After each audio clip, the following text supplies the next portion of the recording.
Hello friends, welcome to Chaitali's kitchen. তোমরা সবাই কেমন আছো বন্ধুরা? আশা করি সবাই ভালো আছো। তো আজকে একটা মাছের রেসিপি দেখাবো। দেখো, আর মাছে নুন হলুদ মাখিয়ে নেব।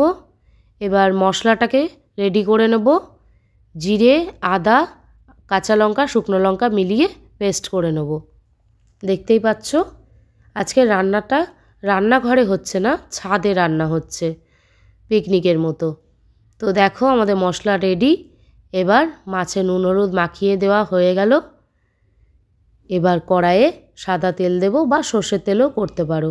আমি এখানে সাদা তেল দিয়েছিলাম। দিয়ে মাছগুলোকে ভালো করে লাল লাল করে ফ্রাই করে নেব।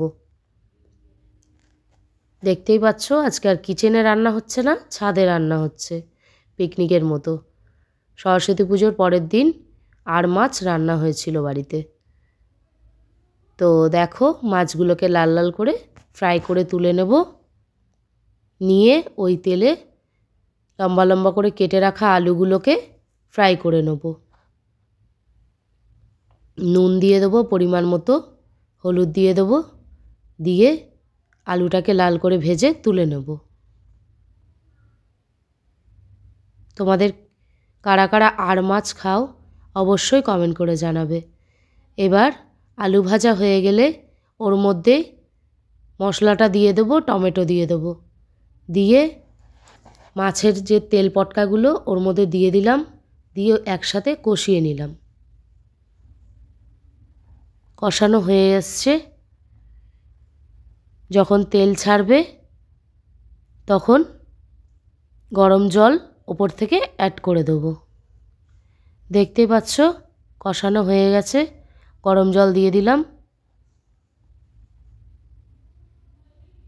দিয়ে মাছগুলোও অ্যাড করে দিয়েছিলাম। দিয়ে ভালো করে নেড়ে চেড়ে একটু ফুটতে দেবো। দিলে আমাদের মাছ রেডি হয়ে যাবে। দেখো, আর মাছ আলু দিয়ে ধনেপাতা দিয়ে সুন্দর পাতলা ঝোল। কার কার ভালো লাগে আর মাছ খেতে প্লিজ কমেন্ট করে জানিও।